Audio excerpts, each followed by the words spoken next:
네, 안녕하세요. 이번 시간에는 동백꽃에 대해서 공부해 보도록 할게요. 동백꽃, 이제 소설이죠. 김유정 작가의 동백꽃. 자, 우리 동백꽃에서는, 동백꽃에서는, 가장 많이 나오는 게 첫 번째는 서술상의 특징과 서술자를 나로 설정한 이유에 대해서 묻는 문제예요. 서술상의 특징이란 서술자가 작품 안에 있냐 작품 밖에 있냐 요거를 묻는 문제죠. 자, 그러면 서술상의 특징은 바로 뭐라고 볼 수 있냐면 서술자의 시점이라고 볼 수 있어요. 자, 서술자의 시점이란 소설에서 작품의 인물 배경 사건을 바라보고 독자에게 이야기를 전달하는 사람을 우리는 뭐라고 그래요? 서술자라고 하죠. 자, 이 서술자에 따라서 등장인물이나 사건을 어떤 태도로 바라볼 수 있어요. 서로 다른 태도로 바라볼 수 있기 때문에 이 서술자에 따라서 작품의 주제, 분위기가 달라질 수 있어요. 그래서 서술자의 관점에 주목하여 소설을 읽어야 되는데요. 자, 그러면 서술자의 관점을 또 우리는 뭐라고 그래요? 시점이라고 하죠. 자, 그래서 서술자는 인물의 심리까지 모두 꿰뚫어보고 전달할 수 있어요. 이런 걸 우리는 뭐라고 그래요? 3인칭 전지적 작가 시점이라고 하고, 혹은 관찰하거나 추측하여 전달할 수도 있어요. 이것은 관찰자 시점이라고 하죠. 그래서 서술자의 시점에 따라서 같은 내용이라도 이해나 판단이 달라질 수 있어요. 그래서 서술자는 작가와 일치할 수도 있고 일치하지 않을 수도 있지만 대부분 소설은 허구성을 띠잖아요. 그렇기 때문에 서술자와 작가는 일치하지 않을 확률이 훨씬 더 많겠죠. 자, 1인칭 주인공 시점의 경우에는 나가 작품 안에 존재하면서 자신의 이야기를 펼쳐나가기 때문에 자신을 주인공으로 설정해요. 그래서 자신의 심리를 직접적으로 보여주므로 주인공의 심리 상태가 구체적으로 전달되는 효과가 있죠. 자, 소설 동백꽃에서도 역시 서술자의 위치가 작품 안에 있으면서 자신의 이야기를 전달하기 때문에 1인칭 주인공 시점입니다.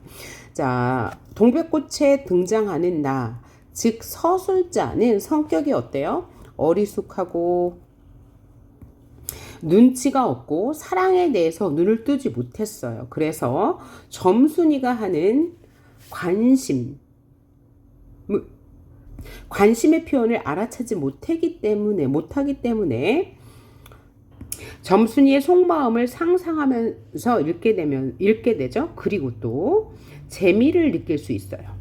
그리고 작품 전반적으로 해학적인 분위기를 조성하죠. 해학적 분위기는 뭡니까? 재미있는 분위기예요. 그래서 어리숙한 서술자인 나로 인해서 독자들은 점순이의 속마음을 상상하며 읽는 재미가 있고 해학적인 분위기를 형성한다고 보시면 되고요. 나는 점순이의 마음을 모르고 자신의 생각대로 이야기를 서술해 가기 때문에 이야기 서술이 주관적이죠.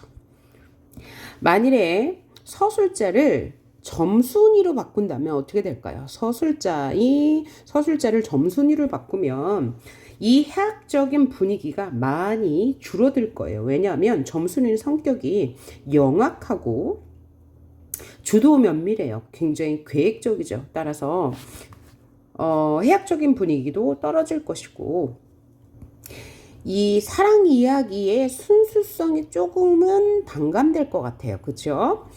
점순이는 나에게 이제 관심을 표현하잖아요. 사랑의 관심을 표현하는데 어리숙한 나는 그 사랑의 감정을 모르기 때문에 눈치채지 못해요. 그래서 여러 그러니까 달걀에 고추장을 먹인다던가 이런 면이 굉장히 해학적이고 순수한 사랑을 표현하는 때 굉장히 중요한 역할을 하는데 만약에 점순이를 서술자로 설정한다면 그러한 순수성과 해학성이 떨어질 것 같아요. 자, 다음 1인칭 관찰자 시점은 나가 관찰하는 입장에서 주인공의 이야기를 전해줘요. 그러니까 1인칭 관찰자 시점은 서술자가 주인공이 아니란 말이에요. 그렇죠? 그래서 주관적인 정서 표현이 제한되고 독자에게 객관적으로 사건을 전달해 주는 효과가 있어요. 그럼 만약에 동백꽃을 1인칭 관찰자의 시점으로 바꾼다면 어떻게 될까요? 만약에 1인칭 관찰자인데 나를 다른 나의 친구가 서술자가 된다고 치면 이 점순이와 나의 사랑을 객관적으로 보여주겠죠. 동시에 두 주인공의 속마음을 서술자가 알려줄 수 없으므로 독자가 상상하는 부분이 훨씬 더 많아질 거고요. 그리고 두 주인공에 대한 서술자의 평가가 동시에 드러날 거예요. 반면에 1인칭 주인공 시점으로 설정했을 때는 뭐예요? 나가 점순이에 대한 평가만 드러난 거죠. 다음 전지적 작가 시점은 전지적인 입장에서 서술자가 그죠? 인물의 내면 심리까지 모두 전달해 주기 때문에 어떤 효과? 독자의 상상력을 제한해요. 그리고 이 동백꽃을 전지적 작가 시점에서 쓴다면 해학성이 많이 또 떨어지겠죠. 자, 어수룩한 나가 서술자가 되었기 때문에 해학성이 두드러졌는데 어수룩하지 않은 서술자가 그죠? 이야기를 서술해 간다면 해학성이 많이 떨어질 거고요. 3인칭 관찰자 시점으로 서술할 때도 역시 객관적이지만 해학성도 떨어지고 그 다음에 남녀의 순수한 사랑이 어쩌면 반감이 될 수 있습니다. 그런데 관찰자 시점이므로 인물의 내면 심리를 모두 알려주지 않기 때문에 독자가 더 많은 상상력을 발휘하면서 읽게 되니까 재미는 있을 거예요. 다음으로 우리가 봐야 할 게 이제 거리감에 대한 문제인데요. 거리감이란 무엇이냐면 심리적 거리감을 말하는데요. 심리적 거리감은 두 가지로 볼 수 있어요. 독자와 등장인물 사이의 거리감, 서술자와 독자와의 거리감인데요. 이렇게 생각하시면 돼요. 심리적 거리감은 서술자가 알려주면 독자와의 사이는 가까워진다고 보시면 돼요. 자, 그러면 1인칭 주인공 시점의 경우에는 서술자가 주인공으로 등장하죠. 그래서 독자에게 자신의 심리를 알려줌으로 독자와 서술자 간의 거리는 뭘 거예요? 가까울 거예요. 당연히 독자와 등장인물 사이의 거리도 가깝죠. 왜? 등장인물이 바로 주인공이니까요. 반면에 1인칭 관찰자 시점의 경우에는 어때요? 1인칭 관찰자는 주인공의 심리를 서술자가 모르고 있으므로 서술자와 독자 사이의 거리는 멀 수밖에 없고요. 그죠? 독자와 등장인물 사이의 거리는 역시 멀 수밖에 없죠. 반면에 전지적 작가 시점은 당연히 서술자가 등장인물의 심리를 모두 알려주니까 서술자와 독자 사이의 거리는 가까울 거예요. 관찰자 시점은 멀 거고요. 이렇게 생각하시면 될 것 같습니다. 자, 두 번째 서술상의 특징으로 봐야 할 게 인물 제시 방법인데요. 인물의 성격을 서술자가 직접 보여주면 직접 제시 방법이고요. 간접적으로 보여주면 간접 제시 방법인데 직접 제시 방법은 그 인물은 영악하다라고 서술자가 직접 말해줘요. 그래서 얘는 직접 제시 혹은 말하기 방식 혹은 분석적 제시 방식 이라고 합니다. 반면에 간접 제시는 서술자가 직접 말해주지 않고 이렇게 말하는 거예요. 영악하다라는 것을 점순이가 이제 영악하니까 뭐라고 표현해요? 서술자가 점순이가 청승맞게 호두기를 불면서 내가 오기를 기다렸다는 듯이 암탉이 아니고 나의 수탉을 데리고 나와서 또 싸움을 시키고 있어요.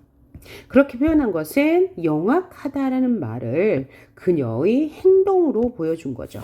그래서 행동과 말로 그 사람의 성격을 보여준다 그러면 간접 제시라고 합니다.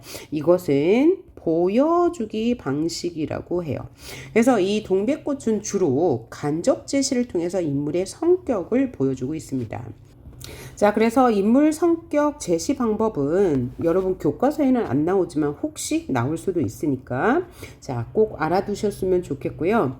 다음으로 봐야 할 것은 구성상의 특징이에요. 자, 현재, 과거, 현재로 이어지니까 역순행적 구성이라고도 하고요. 역전적 구성이라고도 합니다. 시간의 흐름을 그대로 따르지 않고 역으로 타고 올라간다고 그래서 역순행적, 역전적 구성이라고 하는데요.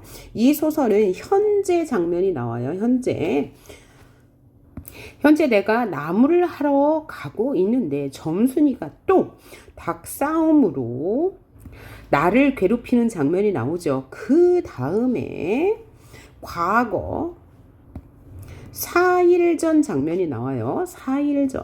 여기가 4일 전이죠.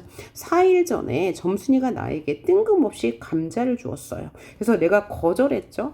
여기서 이 감자는 점순이가 관심을 표현하기 위한 어떤 행동이었는데 나는 그것을 눈치채지 못하고 괜히 생색낸다고 생각해서 감자를 거절했죠. 그랬더니 그 다음부터 점순이가 닭싸움을 시키기 시작하죠. 그리고 나서 3일 전에는 나의 집 씨암탉을 때리면서 나에게 막 욕을 하면서 괴롭혀요. 이 바보 녀석아, 너 베넷병신이지, 이런 욕을 하면서 괴롭히죠. 그래서 나는 현재로부터 하루 이틀 전에 고추장을 먹여서 기어코 점순네 닭을 이기려고 해요. 다음에 이제 현재로 돌아온 거죠.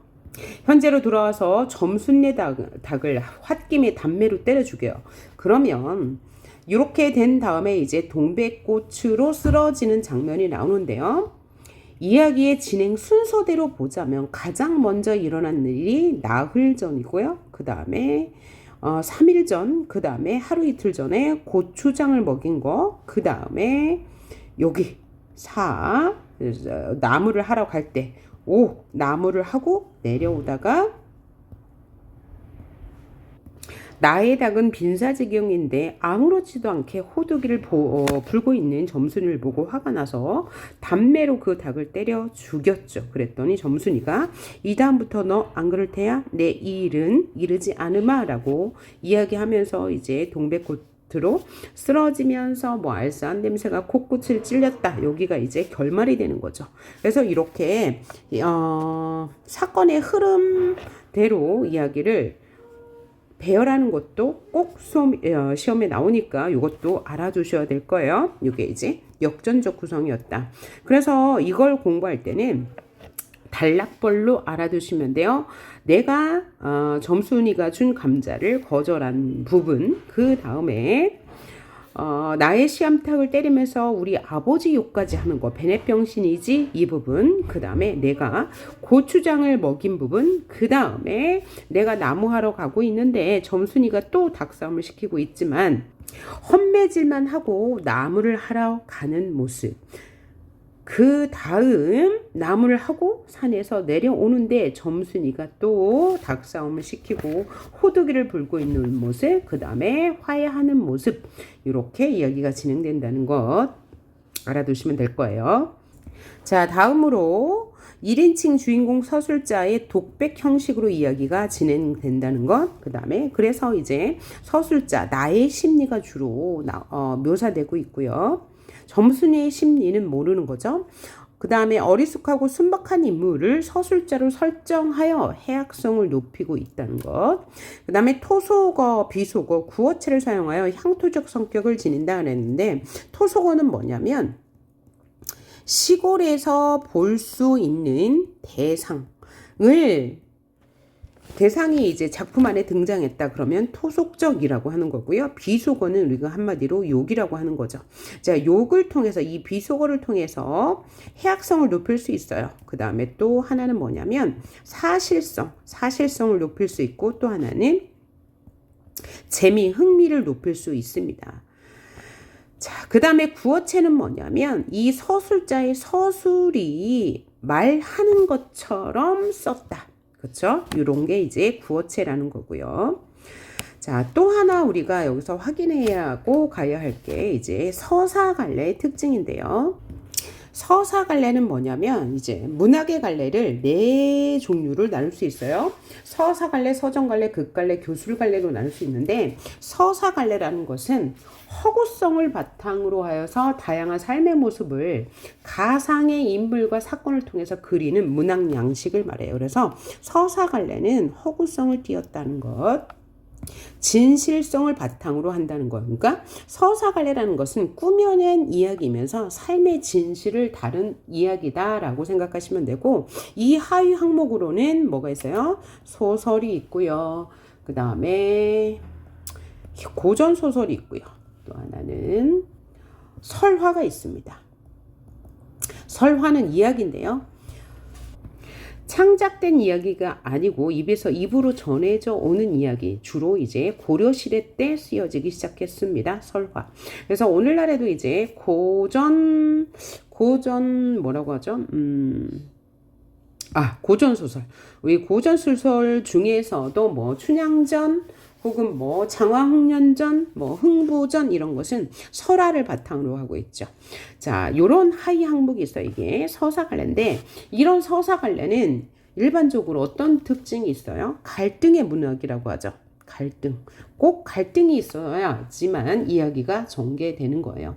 그 다음에 삶의 진실을 보여준다는 점에서는 객관적인 장르라고 할 수 있고요. 서술자가 등장하죠. 이런 것을 우리는 서사갈래라고 해요. 또한 서술자가 등장하는 게 서사갈래의 특징이죠. 반면에 서정갈래는 화자가 등장하는 거죠. 시적 화자가 등장해서 자신의 정서와 태도를 드러내면서 이를 주제의식으로 형상화하는 방법이고 운율적 언어를 사용하는 것이 이제 서정갈래의 특징이죠. 운율적 언어를 사용해요. 그 다음에 비유와 상징 등 다양한 표현법을 사용할 수 있어요. 대표적인 것으로는 하위 항목 시가 되는 거죠.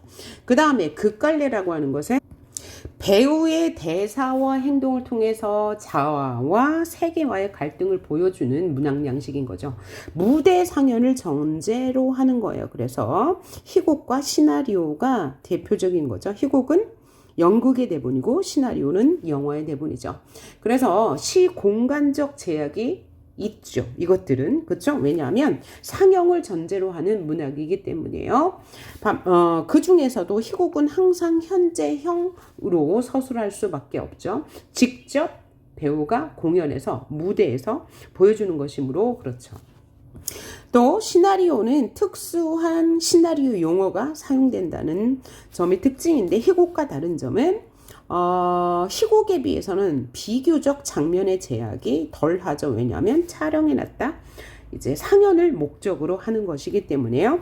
또 하나 이 시나리오 갈래와 이 소설 서사갈래의 차이점은 뭡니까? 서사갈래는 서술자가 등장하지만 극갈래는 서술자가 없다는 것이 차이점이고, 두 번째 차이점은 이 서사갈래에서 이야기 진행은 서술자와 등장인물의 대화를 통해서 진행되는 반면에 극갈래는 서술자 없이 등장인물의 대사와 지시문, 해설을 통해서 이야기가 진행된다는 게 차이점이네요. 자, 그 다음 교술갈래라는 것은 무엇이냐면, 자, 글쓴이가 서술자와 일치한다는 거예요. 그래서 구체적인 사실이나 글쓴이의 경험과 사색을 서술하여서 독자에게 교훈을 전달하는 문학이죠. 그래서 하위 갈래로 뭐가 있습니까? 설이라는 게 있고요. 기라는 게 있고 일기, 뭐 편지, 기행문 이런 게 다 교술갈래. 다른 말로 뭐라고 하냐면 수필이라고 합니다. 수필. 이제 경험한 사람이 직접 자신의 이야기를 기록하고 독자에게 뭔가 교훈을 전달하기 위해서 쓴 글이기 때문에 자기 고백적 문학이에요. 그리고 형식이 자유롭죠. 여기서 설과 기는 뭐냐면 한문 수필을 말합니다. 한문 수필 중에서 다시 두 가지 하위 항목으로 나누는데 설 같은 경우에는 자신의 경험을 바탕으로 깨달음을 적는데 2단계의 구성을 취해요. 그 다음에 그러면서 이 설은 자신의 경험을 사회적인 경험으로 확장하여 설명하는 것이고요. 그 다음에 기라는 것은 역시 자신의 경험을 바탕으로 하여 깨달음을 전하는 현재 수필과 거의 유사한 성격을, 유사한 형식을 보입니다.